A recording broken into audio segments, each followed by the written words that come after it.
ચાલો વિદ્યાર્થી મિત્રો, ધોરણ 10 ગણિત પ્રકરણ 4 દ્વિઘાત સમીકરણ લેક્ચર 13.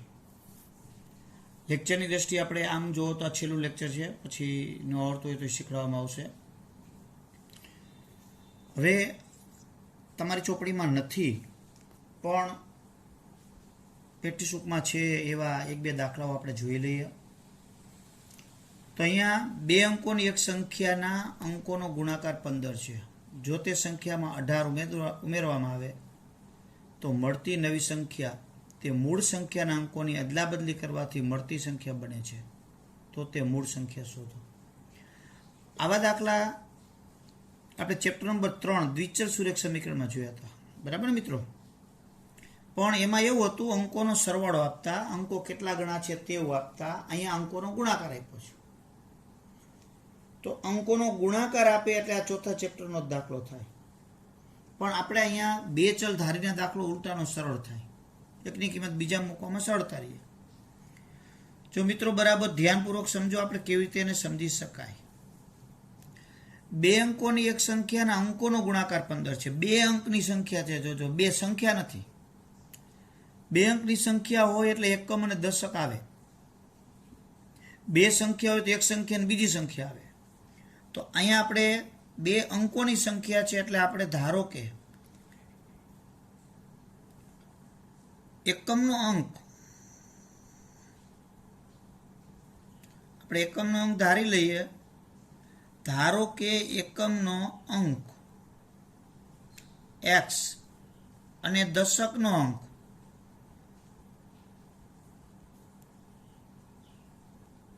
તમે અહીંયા y પણ ધારી શકો, અથવા તો તમારે જો ગુણાકારની દ્રષ્ટિએ જોઈએ, જો અંકોનો ગુણાકાર 15 થવો જોઈએ, તો હું આ x છે એને કેટલા વડે ગુણું તો 15 જવાબ આવે, તો 15/x. જો આપણે અહીંયા x અને 15/x જો બાજુમાં હું રકમ કરું એટલે તમને ખબર પડે કે આ એકમનો અંક x હોય અને દશકનો અંક 15/x લ્યો, તો જેથી કે એના બેનો ગુણાકાર થયો. જો x છૂટી જાય એટલે 15 આવે. પરંતુ એકમનો અંક x ને દશકનો અંક y ધારી શકો. હવે બંને અંકોનો ગુણાકાર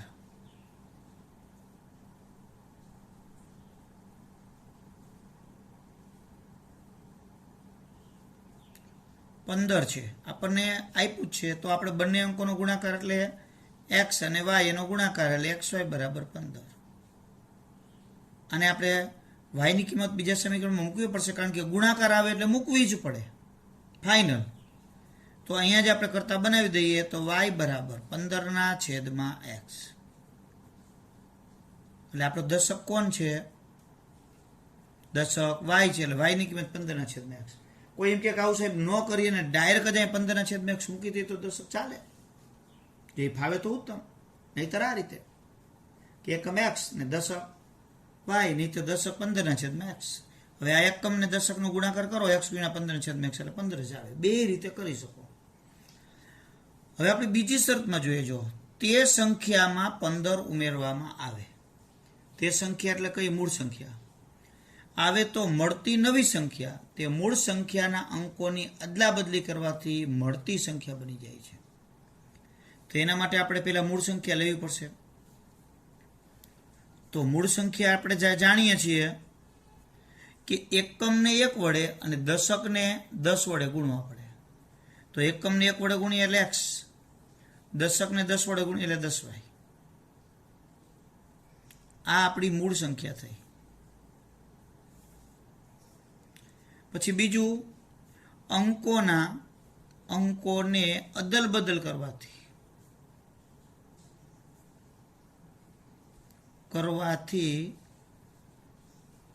મળતી નવી સંખ્યા. તો અંકોને અદલ બદલ કરો એટલે નવી સંખ્યા કઈ થાય? એકમ x છે એ દશક થઈ જાય, દશક y છે એકમ થઈ જાય. તો હવે એકમ x છે એ દશક થઈ ગયો તો એને 10 વડે ગુણવા પડે, અને એકમને 1 વડે, એટલે આ રીતે આપણને નવી સંખ્યા 10x + y ની મળી ગયો. હવે શરતને વાંચો એક વખતમાં ન સમજાય તો 2-3 વખત વાંચો. જો તે સંખ્યામાં 18 એટલે કઈ? મૂળ સંખ્યામાં 18 ઉમેરવામાં આવે તો મળતી નવી સંખ્યા, જે 18 ઉમેરવાથી જે નવી સંખ્યા થઈ જાય છે શું થાય છે? મૂળ સંખ્યાના અંકોની અદલાબદલી કરવામાં આવે તે સંખ્યા બની જાય છે. એટલે આ નવી સંખ્યા બની જાય છે. એટલે અહીંયા આપણે શું થશે? જે આપણે મૂળ સંખ્યા છે, એટલે અહીંયા અંકોની અદલાબદલી કરવાથી મળતી નવી સંખ્યા લખો અથવા તો મળતી સંખ્યા લખો તોય ચાલે. તો મૂળ સંખ્યામાં તમે 18 ઉમેરી દો તો હવે જે સંખ્યા આખી થઈ જશે એ આ અદલાબદલી કરવાથી સંખ્યા છે આપણને મળી જાય છે, એ નવી સંખ્યા થઈ જાય. એટલે ટૂંકમાં મૂળ સંખ્યામાં 18 ઉમેરો તો જે નવી સંખ્યા બને એ જ આ નવી સંખ્યા થાય એવું કહે છે. જો તો મૂળ સંખ્યામાં આપણે કેટલા ઉમેરશું? x + 10y. આ મૂળ સંખ્યા થઈ, એમાં 18 ઉમેર્યા. નવી સંખ્યા 10x + y. આમ થાય. કેટલી વાર એવું કહે અંકોનો ગુણાકાર તો આમાં કે ફાઇનલ, બીજું કાંઈ ન કહે, આ જ કહે. પછી ગુણાકાર બદલી નાખે, ક્યાંક 15 હોય તો 18 કરી નાખે, જે કાંઈ થઈ જાય. પછી અહીંયા એમ કહે કે તે સંખ્યા અને અંકોના અદલ બદલ કરવાથી મળતી નવી સંખ્યા 27 જેટલી ઘટી જાય છે તો નવી સંખ્યામાં 27 ઉમેરી દેવાના. 18 જેટલી વધી જાય છે તો 18 બાદ કરવાના. તો જે કંઈ આપણને શરત આપી હોય એ પ્રમાણે ફેરફાર એમાં કરવાનો થાય. હવે જો અહીંયા 10x ને આ બાજુ લઈ જાઓ એટલે માઇનસ, y ને આ બાજુ લઈ જાઓ તો એ પણ માઇનસ, અને +18 = 0. સાદુરૂપ આપી x અને -10x એટલે -9x. હવે અહીંયા 10y માંથી 1y જાય એટલે +9y +18. હવે અહીંયા આપણે બધાને 9 વડે ભાંગી નાખીએ, -9 વડે જ ભાંગી નાખીએ એટલે બધા પ્લસ થઈ જાય. અને ખાલી 9 વડે ભાંગવું હોય તો છૂટ છે. તો જો અહીંયા 9 વડે ભાંગી નાખીએ તો -x + y + 2 = 0. હવે અહીંયા આપણને બે ચલવાળું સમીકરણ મળ્યું. અહીંયા આપણને બે ચલના ગુણાકારવાળું સમીકરણ હતું. તો આ બેનો ન લોપ આવે કે ન વિયોગ પડે તો એકની કિંમત બીજામાં મૂકવી પડે. તો આપણે અહીંયા સમીકરણ એકની કિંમત સમીકરણ 2 માં લેતા. તો અહીંયા આપણે લખીએ -x y ની જગ્યાએ સમીકરણ 1 માં આપણે 15/x હતા +2 = 0 લસા લઈએ. તો જો અહીંયા આપણે લસા લઈ લઈએ x, હવે તો આપણે સાદુરૂપ જ આપવું પડે. x લસા લઈ લઈને x ગુણે, આને કાંઈ ગુણે નહીં અને આને ગુણે એટલે 2x = 0. નિશાને ઉલટાવી નાખીએ એટલે x² + 2x - અને 15 અહીંથી તો સરળ જ છે. તો અહીંયા જો 15 ને એવા ભાગ કરો, બાદબાકી 2, 5 તરી 15, 5 અને 3. હવે તો અવયવો જ પાડવાના છે. મોટા નિશાની મધ્યમ પદ જેવી બાદબાકી છે એટલે અને ડાયરેક્ટ તમે મૂકી શકો કે આના બરાબર 0 એટલે x = 5 અને x બરાબર અહીં 0 મૂકીને 3 બાદ જાય એટલે -3. હવે બે અંકની સંખ્યા કોઈ પણ અંકની સંખ્યા હોય તો એનો અંક છે એ ઋણનો હોય. સંખ્યામાં અંક ઋણ શક્ય નથી, અંક ઋણ ન હોય. તો તેથી x = 5, તેથી એકમ બરાબર 5 અને દશક છે આપણે y છે એટલે y એટલે કોણ? 15/x એટલે 15/5 = 3. તો આમ બે અંકની સંખ્યા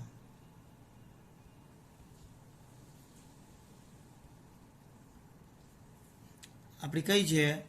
એકમ 5 અને દશક 3 એટલે 35 ડાયરેક્ટ મૂકી શકો. નહીતર મૂળ સંખ્યા x + 10y છે એમાં કિંમત મૂકી દો તોય થાય. એટલે આ રીતે આપણને બે અંકની સંખ્યા બરાબર 35 મળે. એટલે બે અંકની સંખ્યાવાળા દાખલાઓ છે એ આ રીતે આપણે ગણી શકીએ. જો મિત્રો અહીંયા ગણિત નમૂના રૂપ પ્રશ્નો ધોરણ 10 આ જે બુક છે એ ગુજરાત રાજ્ય શાળા પાઠ્યપુસ્તક મંડળ એટલે આપણું જે ગુજરાત બોર્ડ જેને કહેવાય, ગુજરાત શૈક્ષણિક બોર્ડ, એને આ બહાર પાડેલી છે. પ્રેક્ટિસ બુક જેવી જ છે. એટલે આ તમે જોઈ શકો છો, જે રીતે આપણે બોર્ડ પ્રેક્ટિસ બુક આપે આપણે નવનીતવાળાની હોય એવી જ રીતે આ એક પ્રેક્ટિસ બુક છે. અને પ્રકરણ વાઇઝ અને વિભાગ વાઇઝ આની અંદર પ્રશ્નો આપ્યા છે. એટલે આમ બહુ અતિ સારી એવું નથી કે ખરાબ એ નથી, પ્રેક્ટિસ થાય એવું છે. પણ એમાં અમુક પ્રશ્નો છે એ બહુ અઘરા પણ છે. એટલે આ ચેપ્ટરની તો હું તમને પ્રેક્ટિસ કરવા માટે આપીશ, બરાબર. કે આના સ્કેન કરી અને આખું સ્વાધ્યાય એના હું તમને પ્રેક્ટિસ કરવા માટે આપીશ, એટલે તમે પ્રેક્ટિસ કરી શકો, બરાબર. પણ ખરીદવી હોય કોઈને તો ભારતીમાં મળે છે, ભારતીય સ્ટેશનરીમાં. 127 રૂપિયા કિંમત છે. એટલે આની અંદર કન્સેશન ન આપે, કારણ કે આ ગુજરાત સરકારની જ બુક છે, કરી શકો તમે, બરાબર. જેને પ્રેક્ટિસ વધારાની કરવી હોય તે. એટલે એમાં ટૂંકા હેતુલક્ષી પ્રશ્નો એવું બધું આપ્યું છે. તો એમની અંદર આપેલો એક આ પ્રશ્ન છે. અને જે તમારી પ્રેક્ટિસ નવનીતની છે એમાં તેજસ્વી વિદ્યાર્થીઓમાં 6થો પ્રશ્ન એ પણ તમને આપ્યો છે. જો તો એ લઈએ આપણે. અમુક વિદ્યાર્થી મને મોકલો પણ ખરો હતો કે આ સાહેબ દાખલો કેવી રીતે, ત્યારે કીધું હતું કે પછી આ વર્ષે આવશે ત્યારે શીખવાડશું. એક લંબચોરસ બગીચાની લંબાઈ અને પહોળાઈ 50 મીટર અને 40 મીટર છે. તો મેં બગીચો દોર્યો છે.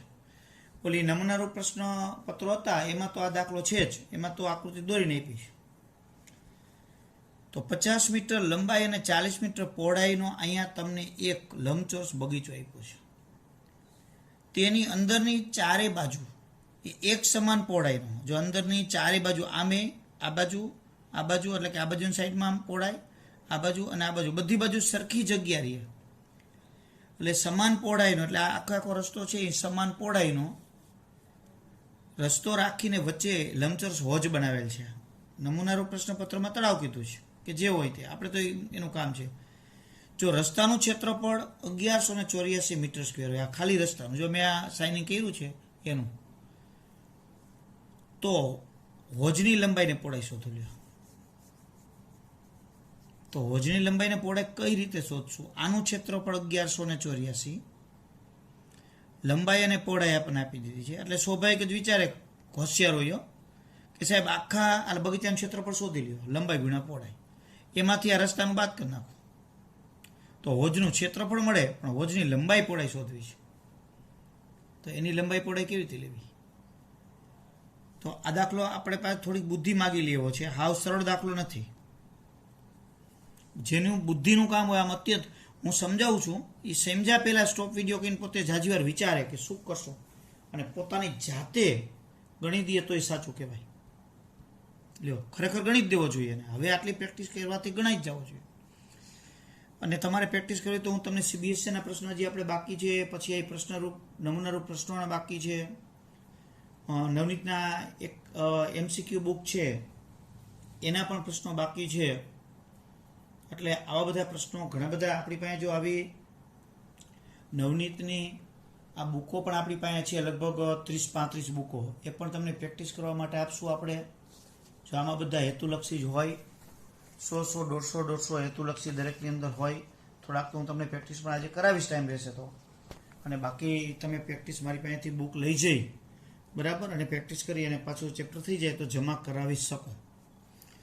તો અહીંયા આપણે જો આ દાખલો ગણીએ તો આપણે અહીંયા ધારશું શું? આ પહોળાઈ રસ્તાની ધારી લઈએ. રસ્તો કેટલો પહોળો છે? માનો કે આમ x મીટર પહોળો છે. હાલો, તો બધી બાજુ x જ થાય. જો અહીંયા બધે x જ થાય, કારણ કે સમાન કીધો છે, બધે x. તો આપણે ધારી લઈએ, ધારો કે રસ્તાની પહોળાઈ x મીટર છે. હવે રસ્તાની પહોળાઈ x મીટર હોય તો હવે હોજની લંબાઈ કેટલી થાય? જો આખું આ 50 મીટર, બરાબર, એમાંથી અહીંથી અહીં સુધી આ 50 મીટર થાય, એમાંથી આ બાજુની પહોળાઈ x અને આ બાજુ પહોળાઈ x, 2x બાદ થઈ જાય. તો આપણને મળી જાય. તેથી હોજની પહોળાઈ, હોજની લંબાઈ 50 - 2x મીટર થશે. અને હોજની પહોળાઈ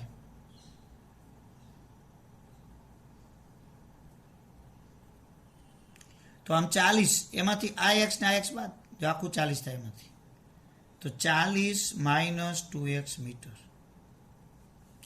તો આ હોજની લંબાઈને પહોળાઈ મળી ગઈ. તો હોજનું ક્ષેત્રફળ આપણને x ના સ્વરૂપમાં મળી જાય એક રીતે. અને બીજી રીતે આખા ક્ષેત્રફળમાંથી આપણને આ રસ્તાનું ક્ષેત્રફળ બાદ કરી નાખો તો આ હોજનું ક્ષેત્રફળ મળી જાય. એટલે બે રીતે હોજનું ક્ષેત્રફળ મળી જાય. તો આપણે એક રીતે હોજનું ક્ષેત્રફળ લઈએ.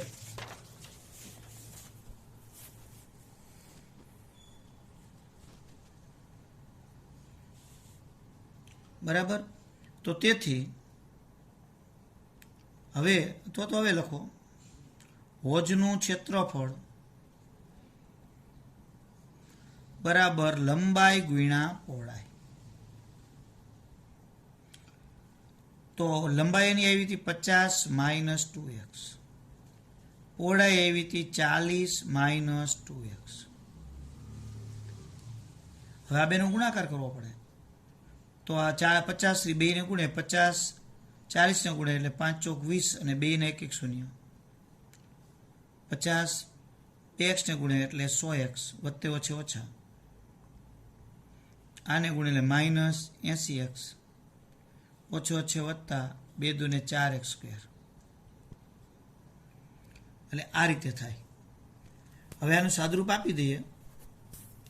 તો 4x નો સ્ક્વેર, પહેલા x ના વર્ગોડા લખીએ, પછી આ બંને એટલે -180x અને વત્તા 2000.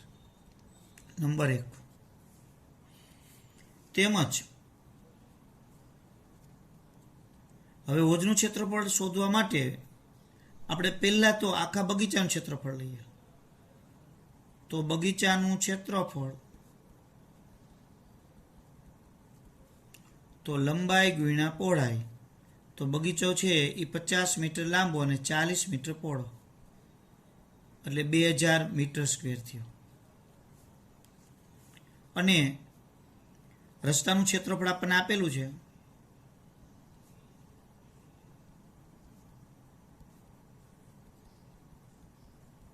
1184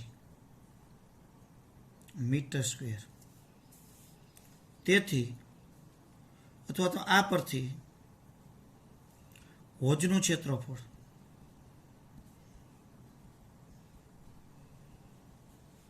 તો 2000 આખા બગીચાનું ક્ષેત્રફળ, એમાંથી રસ્તાનું ક્ષેત્રફળ 1184 બાદ કરી નાખો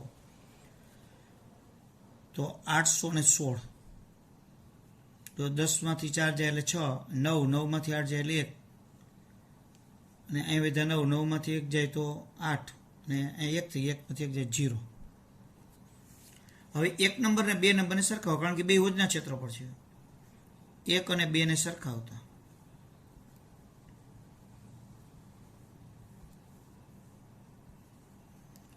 તો 4x નો સ્ક્વેર -180x પ્લસ 200 એટલે 2000 બરાબર 816. આમ થાય. સાદુરૂપ આપીએ તો 816 ને આ બાજુ લઈ લ્યો એટલે 2000 - 816 બરાબર 0.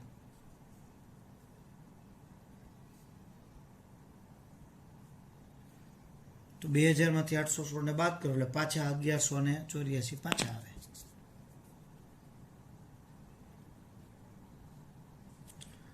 હવે 4 વડે ભાંગી શકાય છે તો અહીં x નો વર્ગ જો અહીંયા 45 ચોકા 180. છેલ્લા બે અંકને 4 વડે ભાંગી શકાય તો આખી સંખ્યાને 4 વડે ભાંગી શકાય.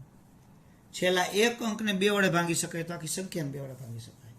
છેલ્લા 3 અંકને 16 વડે ભાંગી શકાય તો આખી સંખ્યાને 16 વડે ભાંગી શકાય. એટલે આ રીતનો નિયમ છે, પણ એટલું બધું આપણે જવાની જરૂર નથી.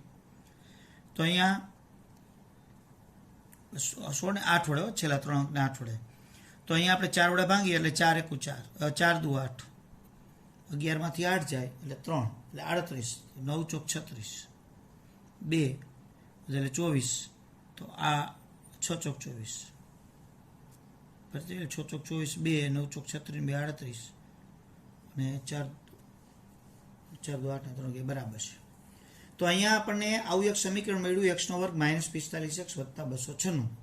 તો 45ના એવા એટલે કે ગુણાકાર 296 એ તો આપણને હવે આવડે જ, અને સરવાળો 45. તો 45 વાળો લાવવો હોય તો 45 થી ઓછામાં જાઓ, 45 થી ઓછા તરત જાય એટલે 40, 40 ને 5 45, પણ 40 ને 5 નો ગુણાકાર 200 જ થાય. તો હવે આપણે 35 ને 10 લઈ તો 35 ને 10 નો 335 થાય જો ગુણાકાર, એટલે વધી ગયા. તો આપણે 40 થી એક પછી એક લેતા જઈએ તો 39 અને 6, તો 39 6 વડે ગુણો તો 9 6 54, પાછળ 4 નથી કેન્સલ, 38 ને 8, 38 ને 7, 8 7 56 એ થાય તો 7 વડે ગુણાકાર કરી જોઈએ. 8 7 56, 5 7 21, 21 ને 5 26, તો થોડા ખરું રહી ગયું જો, એટલે એ ન આવે તો 37 ને 8 લ્યો તો 8 7 56 એટલે 5, 8 24 ને 5 29 એ આવી ગયા. તો આપણને અવયવ મળ્યા 37 ને 8 એના ભાગ થયા, તો x ને 37 અને x અને અહીંયા 8, મોટાની સરવાળો છે એટલે બેની મધ્યમ પદ જેવી. તો આના બરાબર 0 મૂકીએ એટલે x બરાબર 37 અને x બરાબર 8 લ્યો. તો અહીંયા 37 અને 8 બે આપણને મળ્યા. તો હવે હોજની પહોળાઈ આપણે આ ધાર્યું છે એ રસ્તાની પહોળાઈ ધારી છે. તો રસ્તાની પહોળાઈ આપણને ધારી છે, તો આપણે x બરાબર 8 લઈએ અને x બરાબર 37 લઈએ તો બેમાંથી જવાબ કેમાં સાચો આવશે? તો પહેલા 37ની જ આપણે ટ્રાય કરીએ. જો x બરાબર 37 લેતા,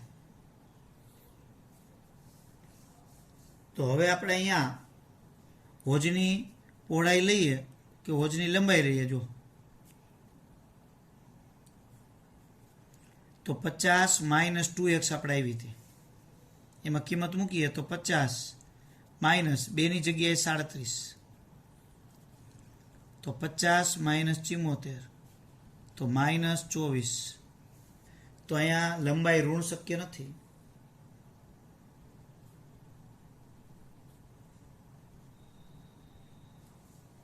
તો હવે x બરાબર 8 લેતા, તો હોજની લંબાઈ એટલે રસ્તો 8 મીટર પહોળો હોય તો હોજની લંબાઈ કેટલી થશે? 50 માઇનસ 2 ગુણ્યા 8, 8 દુ 16 બાદ કરી નાખો એટલે 34 મીટર, અને પહોળાઈ 40 માઇનસ 2x એટલે એમાંથી 16 બાદ કરી નાખો એટલે 24 મીટર. 40 મીટર અને 24 મીટર એની હોજની લંબાઈ ને પહોળાઈ હોય, અને જો તમે એનો ગુણાકાર કરો લંબાઈ ગુણ્યા પહોળાઈ, તો આપણે જે હોજનું ક્ષેત્રફળ આપણને મળ્યું હતું, જે હોજનું ક્ષેત્રફળ આપણે બે રીતે લીધું હતું, એક 816 આવ્યું હતું, તો એનો ગુણાકાર 816 થતો જ હોય. તમે ગુણાકાર કરી જોવાનો એટલે આપણને આ રીતે છે એ દાખલો થાય. દાખલો થોડોક જો આમે મોટો થયો થોડોક અટપટો પણ કહેવાય. હવે જો અહીંયા આપણે કુલ પ્રશ્નો તમામ પ્રકારના લઈ લીધા. હવે તમે બીજા કોઈ ઇતર સાહિત્યની અંદર દાખલા ગણતા હોય અને ન આવડે તો એવા બાકી રહે. બાકી એ બધું પૂરું થઈ ગયું, પણ થોડીક થિયરીની આપણે વાતો કરી લઈએ. તો અહીંયા x² + bx + c બરાબર 0 લખ્યા છે જો, અને જો અહીંયામાં અને આ પ્રમાણિત સ્વરૂપમાં દ્વિઘાત સમીકરણ છે, તો આ દ્વિઘાત સમીકરણ પ્રમાણિત સ્વરૂપમાં હોય તો એની શરત શું? તો એમાં a is not equal to 0 અને abc belongs to r એટલે વાસ્તવિક સંખ્યા. આ એની શરત થઈ ગઈ. તો તે દ્વિઘાત સમીકરણ.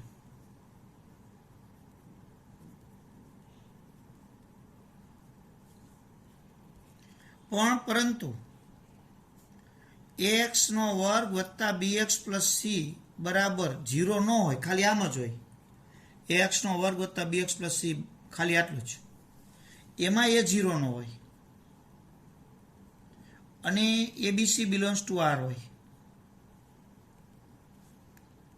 તો તે દ્વિઘાત બહુપદી કહેવાય. સમીકરણ હોય તો બરાબર વચ્ચે આવે જ તો સમીકરણ, અને કાંઈ ન હોય તો એને બહુપદી કહેવાય. એટલે જો આપણને પરીક્ષામાં પૂછે આવું લખી નાખ્યું હોય ને એમ કહે કે આ દ્વિઘાત બહુપદી છે, વિધાન સાચું ખોટું, તો આપણે એમ કે સાચું, પણ ખરેખર એ સમીકરણ કહેવાય અને આ બહુપદી કહેવાય. એની શરત કહીએ તો વર્ગવાળું પર 0 ન થાય એના માટે એના સહગુણક 0, અને આ એબીસી બિલોંગ્સ ટુ આર થવા જોઈએ, વાસ્તવિક સંખ્યા. એટલે આ એક વસ્તુ ખાસ યાદ રાખવાની થઈ. ત્યાર પછી આપણે જોઈએ તો દ્વિઘાત સમીકરણ અને દ્વિઘાત બહુપદી એ બેની અંદર, આની અંદર શૂન્યો અને આની અંદર બીજ મળે, બહુપદીમાં શૂન્યો મળે, કહેવાય બે એક જ. તો આને બે બીજ હોય, સમાન પણ હોય અને ભિન્ન પણ હોય, ઘણીવાર ન પણ હોય, પણ મળે તો બે બીજ મળે. તો એના બે બીજ મળે જે આલ્ફા અને બીટા આપણે લઈએ. તો બે બીજ વચ્ચેનો સંબંધ શું, તો આપણે ખાસ એ યાદ રાખવાનું છે. તો બીજોનો સરવાળો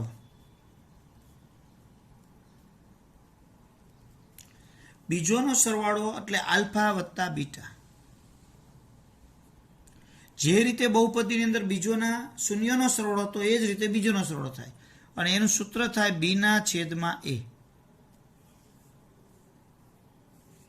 અને બીજોનો ગુણાકાર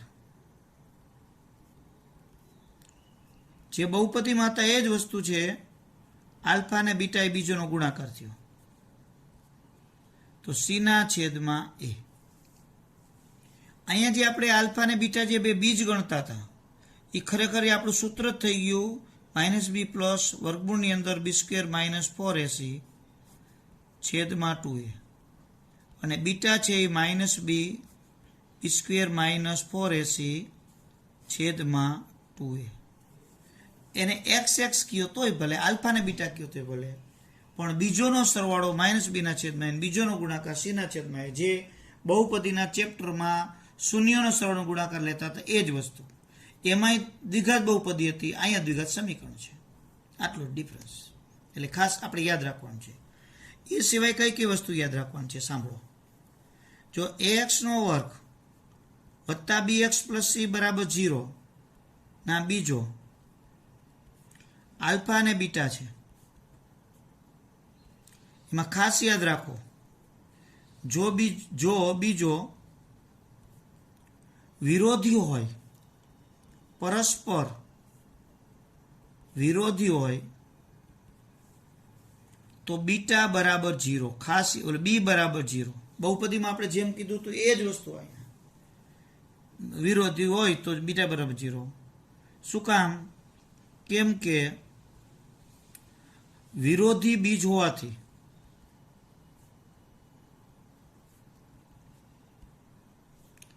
આલ્ફા વત્તા બીટા વિરોધીનો સરવાળો 0 થાય. તેથી -b ના છેદમાં a બરાબર 0. એવો બાદ જાય એને ગુણે એટલે 0 થઈ જાય, અને નિશાની ઉલટાવો તો 0 ની 0 થાય, એટલે b બરાબર 0. ગમે ત્યારે વિરોધી બીજ હોય તો b 0 જ થાય. આ હંમેશા યાદ રાખો. એને આપણે ઉદાહરણો જોઈ લઈએ. તો જો માનો કે આ રીતે આપ્યું છે તમને x² તો ગમે ત્યાં 25 આપ્યા છે, હાલો x² -2k + 1 x -9 બરાબર 0 ના બીજ વિરોધી છે, તો k બરાબર ખાલી જગ્યા આવું શોધું છે. લ્યો તો એ લખવાનું વિરોધી બીજ હોવાથી b બરાબર 0. અહીં b કેટલા છે? તો આ x² નો સહગુણક એ આપણે જાણીએ, આપણે વિવેચકમાં લેતા હતા જ, આખું b. તો આ b બરાબર 0 અને b બરાબર આટલા, તો એને સરખાવી દો. -2k + 1 બરાબર 0. નિશાની ઉલટાવી નાખો તો 2k + 1 બરાબર 0. એક બાદ જાય એટલે માઇનસ, તો કે બરાબર -1/2. તો આ રીતે લઈ શકાય. એટલે વિરોધી બીજ હોય તો બી 0 જ લેવાનું, બીજું કાંઈ નહીં. ત્યાર પછી આગળ જો બીજો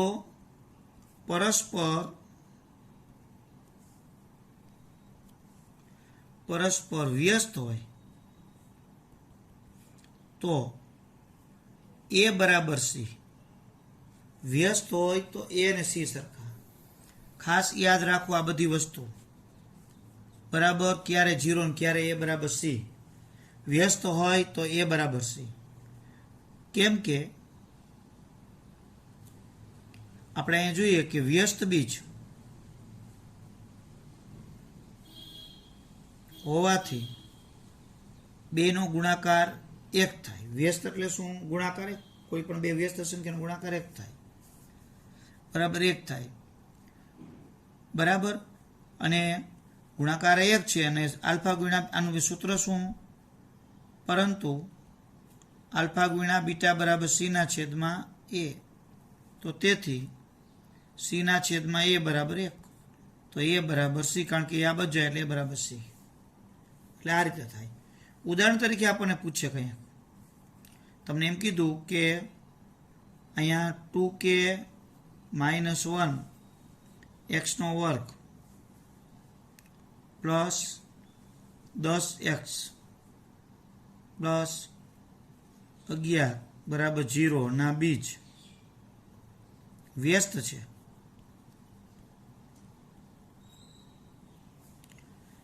બરાબર. તો શું કરવાનું? તો એ બરાબર સી. તો એ એટલે કેટલા છે અહીંયા? 2k - 1 અને સી બરાબર 11. તો એક ઓબજ જાય એટલે પ્લસ થઈ જાય, તો 11 ને 12. તો કે બરાબર 12/2 એટલે 6. તો આ રીતે મળે. એટલે વિરોધી બીજ અને વ્યસ્ત બીજ એમાં ખાસ યાદ રાખવાનું કેવી રીતે જે શું કાંઈ થાય છે તે. એટલે બીજોનો સરવાળો આપણને આપ્યો હોય એ 0 થતો હોય એટલે વ્યસ્ત વિરોધી હોય તો આ રીતે થાય. પછી બાદબાકી સંબંધી કે ભાગાકાર સંબંધી કોઈ સૂત્ર નથી. સરવાળા અને ગુણાકારના સૂત્રો છે અને એના ઉપર આ વિરોધી અને વ્યસ્ત થઈ શકે. હવે તમને બીજ આપ્યા હોય અને સમીકરણ બનાવવું હોય તો આપણે બહુપદીમાં ખૂબ દાખલા શીખી ગયા. એ જ વસ્તુ અહીંયા કોઈ ફેરફાર નહીં, બરાબર. એ પણ એક જોઈ લઈએ આપણે. તમને એમ કીધું કે એક સમીકરણ, એક દ્વિઘાત સમીકરણના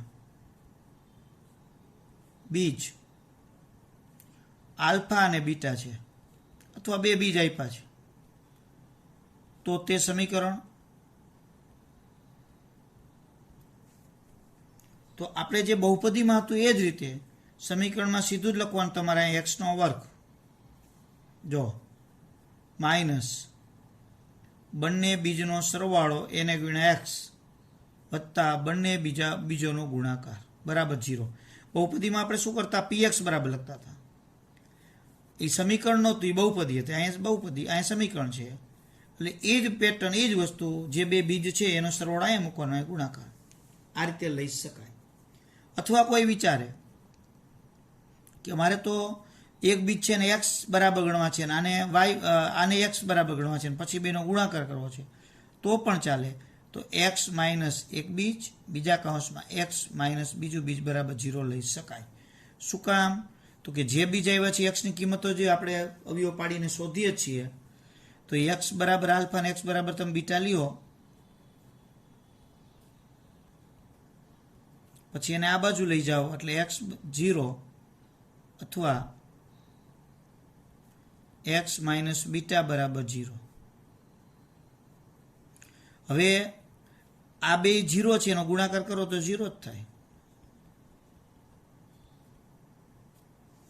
આનું વિસ્તરણ કરી નાખો તો આ પાછું આવે, એટલે આ પણ હાલે.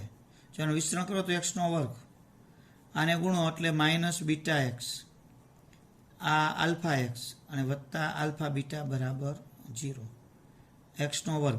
આ બંનેમાંથી માઇનસ કોમન કાઢો અને x કોમન કાઢો તો 2 પ્લસ થઈ જાય, આલ્ફા વત્તા બીટા.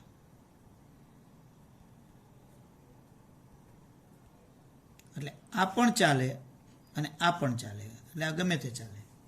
એટલે બીજ આપ્યા હોય તો સમીકરણ પણ નક્કી થાય, અને સમીકરણ ઉપરથી તો બીજ આપણે શોધીએ જ છીએ. એટલે અહીંયા આપણે આ બધી થિયરી છે એમાં આટલું આ બધું આપણે અહીંયા પૂર્ણ થયું. જો મિત્રો આ એક દાખલો છે, અહીંયા 6 ની જગ્યાએ 5 પણ હોઈ શકે, એવું કાંઈક ને કાંઈક હોઈ શકે, ક્યારેક 12 હોય, એવું કાંઈક અલગ અલગ હોય, ગમે તે મૂકવાથી ન થાય, ફિક્સ એવું આવે તો જ થાય. ટૂંકમાં એ બનાવવા પડે, 5થી થાય છે. તો અહીંયા આપણે તમે લ્યો 3થી પણ થાય. હવે આ 6 વાળો છે એનો તમારે સાદરૂપ આપી અને આનું મૂલ્ય શોધવું છે. લ્યો, ગમે તે મૂંધા માથે પછડાવતો દાખલો તમારથી ન થાય, બરાબર. પણ આપણે ગણીએ, જો બરાબર ધ્યાનપૂર્વક જોજો. તો આના બરાબર હું x લઈ લઉં, જે આખી રકમ તમને આપી છે,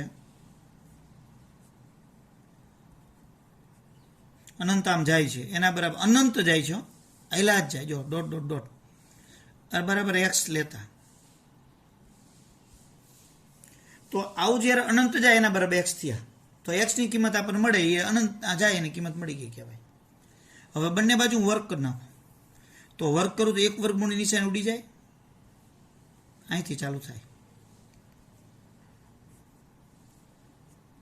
જો આડો અનંત જાય છે, એવું નથી કાંઈ પતી ગયા, એ તો આયલા જ જાય, તમારે જેટલા મૂકવા એટલા. એવું નથી કાંઈ 3 લગી જ છે, એ તો અનંત છે, કોઈ માપ નહીં.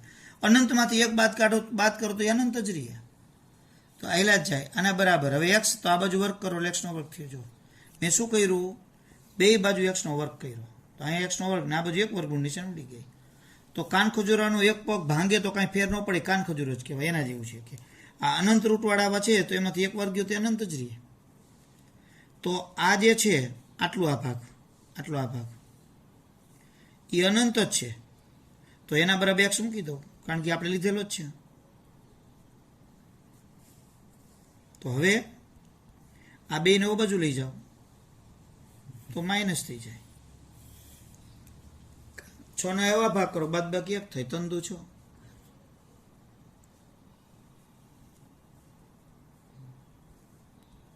તો આના બરાબર 0 મૂકો એટલે x બરાબર 3 અને x બરાબર -2. હવે અહીંયા ઋણ છે એ નહીં લેવાના. શું કામ કે રૂટની અંદર તમારે x આખું જે છે એ આટલું રૂટ જ થયું. હવે આટલું આ પાછું આની અંદર તમે ગણો તો એ રૂટ, એટલે રૂટવાળાને એવું ગણવાના. જો તમને જવાબની અંદર રૂટવાળા આપ્યા હોય, જો ઓલા ઋણવાળાને, જો તમને જવાબમાં 2 આપ્યા હોય તો ધન જ લેવાના, ઋણ નહીં લેવાના. એટલે અહીંયા કારણ કે તમે આની અંદર આટલાની જગ્યાએ તમે x મૂકો એટલે એ ઋણ થતો તેનું વર્ગમૂળ આપણા માટે શક્ય નથી. એટલે અહીંયા તમારે જવાબ જે છે તમને વિકલ્પ આપ્યા છે એમાં b બરાબર 3 એ તમારો જવાબ થયો. જો વિકલ્પ ન આપ્યો હોય તો આટલું રાખી દેવાનું, તો કાંઈ નહીં. એટલે આ રીતે છે એ ગણી શકાય. જો આને બીજ શોધો, તો આવું હોય તો એને બીજ શોધવું આમ અઘરું નથી, હેલું જ છે. સાદુરૂપ ક્યાંથી ચાલુ કરવું એ મહત્વનું છે. જો તો અહીંયા તમારે જો આ બધા વિશિષ્ટ દાખલાઓ છે, અહીંયાથી સાદુરૂપ ચાલુ થાય. જો આના છેદમાં કાંઈ નથી તે ગણાય, તો આને કાંઈ કશું જ નથી કરવાનું, 1 ને નહીં, આ 2 ને નહીં, 1 છેદમાં અહીંયા લસા લેવાનો થાય. તો લસા કેટલો અહીંયા આવે 2 - x. તો આને 2 આ 2 ગુણે એટલે 2 દુને 4 -2x અને -1. તો હવે x બરાબર 1 છેદમાં આ 2 તો એમ નમ જ, અહીં સાદુરૂપ આપો તો 4 માંથી 1 જાય એટલે 3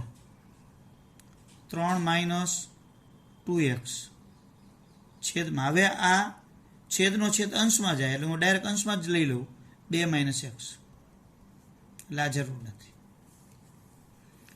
વળી પાછું સાદુરૂપ આપો તો આના છેદમાં કાંઈ નથી 1 એટલે 3 - 2x લસા, તો આ 2 ને ગુણે એટલે તંદુ 6 -4x. પછી આ માઇનસ આ 2 ને ગુણે એટલે -2 + x છેદમાં 3 - 2x.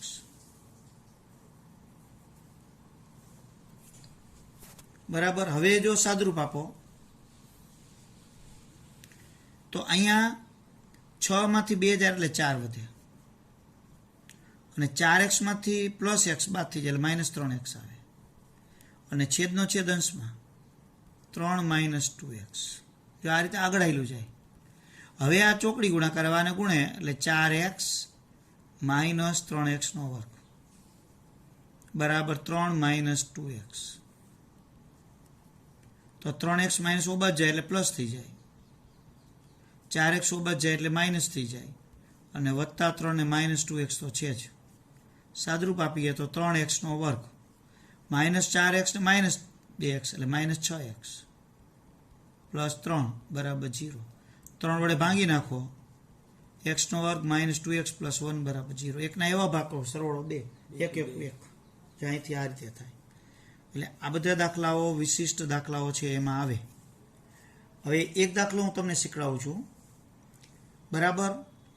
એ દાખલો તમારી ચોપડીમાં નથી અને પદ્ધતિ નથી, પહેલાં આવતો, અત્યારે તો બદલાઈ ગયો છે, પણ છતાંય તમને ક્યાંક ધ્યાનમાં આવે, બહુ અત્યંત બ્રિલિયન્ટ વિદ્યાર્થીઓ છે એના માટેની આ બધી વાતો છે. બાકી હવે આમ ચેપ્ટર તમારું પૂરું થઈ ગયું છે, ગણવાનું ઘણું બાકી છે જ્યાં, પણ આમ શીખવાડવાનું બધું પૂરું થઈ ગયું. હવે આ દાખલાના બીજ શોધવા છે. લ્યો, તો આ દાખલાના બીજમાં તમે કેટલા, એમ કે સાહેબ લસા લઈ પહેલાં તો x નો વર્ગ અને x, અને વળી પાછો લસા લેવા જઈએ તો જો અહીં 4 ઘાત થઈ જાય અને થાય લોચા. તો અહીંયા તમારે શું કરવું પડે, પહેલાં તો આને પૂર્ણ ત્રિપદી બનાવવી પડે. તો આને પૂર્ણ ત્રિપદી બનાવી એટલે આનું વચ્ચેનું પદ શોધવાનું. તો પહેલા પદનું વર્ગમૂળ x, છેલ્લા પદનું વર્ગમૂળ 1/x, એને ગુણ્યા નિયમના 2, તો x ઉડી જાય એટલે વચ્ચે 2 આવે. તો જેટલા મૂક્યા એટલા બાદ કરવા પડે. અહીંયા કાંઈ નથી કરવાનું.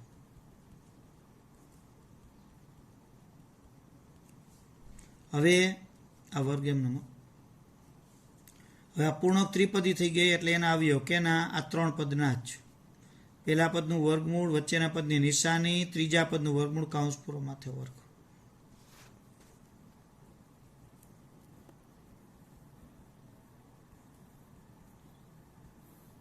એટલે આટલું પહેલાં તમારે કરી લેવું પડે. હવે તમારે અહીંયા શું કરવાનું છે, x વત્તા 1/x બરાબર m કે ગમે તે ધારતા અથવા લેતા. હવે જો આ બે કૌંસ સરખા થયા, જો એટલે અહીંયા તમારે m નો વર્ગ -2 થાય અને -8, અને અહીંયા ખાલી m થાય, કારણ કે આ તો માથે વર્ગ હતો, અહીં નથી, +17 બરાબર 0. એટલે અહીંયા m નો વર્ગ -8m, -2 ને +17 એટલે 15 થાય. તો 15ના એવા ભાગ કરો કે સરવાળો 8 થાય, 5 તરી 15. એટલે m બરાબર 5 અથવા m બરાબર 3.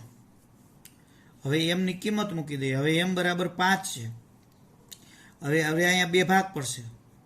હવે m બરાબર 5 બરાબર, અને m બરાબર 3 છે, તો m બરાબર 5 માટે તો m ની જગ્યાએ x વત્તા 1/x બરાબર 5.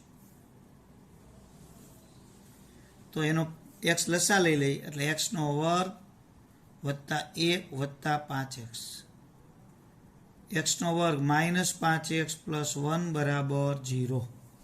જો વળી પાછું દ્વિઘાત સમીકરણ થયું, વળી પાછા તમારે બીજ શોધવાના. તો અહીંયા અવયવ તો પડતા નથી. જો અવયવ ન પડતા હોય તો તમારે b² - 4ac લેવા પડે. તો b એટલે 5, 5 નો વર્ગ એટલે 25, -4 1 ગુણ્યા 1, તો 25, 4 બાદ થઈ જાય એટલે 21. તો અહીંયા તમારે બીજ મળે x -b ± વર્ગમૂળની અંદર b² - 4ac છેદમાં 2a. તો b ની કિંમત કેટલી, 5 ± √21 છેદમાં 2, એની કિંમત 1. તો અહીંયા તમારે જવાબ મળશે 5 ± √21 છેદમાં 2. હવે x બરાબર 3, m બરાબર 3 લેતા, તો x વત્તા 1/x બરાબર 3. તો અહીંયા x નો વર્ગ વત્તા 1 બરાબર 3x. તો x નો વર્ગ -3x + 1 બરાબર 0. તો વળી b² - 4ac લેવા પડે. તો -3 નો વર્ગ -4 અને 1, 3નો વર્ગ 9 - 4 એટલે 5. અહીંયા તમારે જવાબ આવે -b ± b² - 4ac છેદમાં 2a. આ વખતે b છે -3 એટલે અહીંયા +3 થઈ જશે, ± √5 છેદમાં 2 × 1 એટલે 2. એટલે આવો જવાબ આવે. એટલે આવા તમારે 4 જવાબ થાય. એટલે આ દાખલો થોડોક મેં તો થોડોક શોર્ટ કરતો ગયો, બાકી દાખલો થોડોક મોટો થાય. પણ આવા દાખલાઓ આપણા અભ્યાસક્રમમાં અત્યારે નથી, નીકળી ગયા છે. જૂનામાં તો ખૂબ આવતા, નીકળી ગયા એને લગભગ 10 વર્ષ થઈ ગયા. એટલે નવા શિક્ષકો છે એને તો આ ખબર જ ન હોય કે આ રીતે શું આવે છે. એટલે આ રીતે થાય. એટલે આપણું અહીં ચેપ્ટર પૂરું થયું, પણ લેસન છે એ તમારું હજી 3-4 દી હાલશે, બરાબર. અને જે કાંઈ પ્રશ્ન હોય એ મને મોકલવા. અસ્તુ.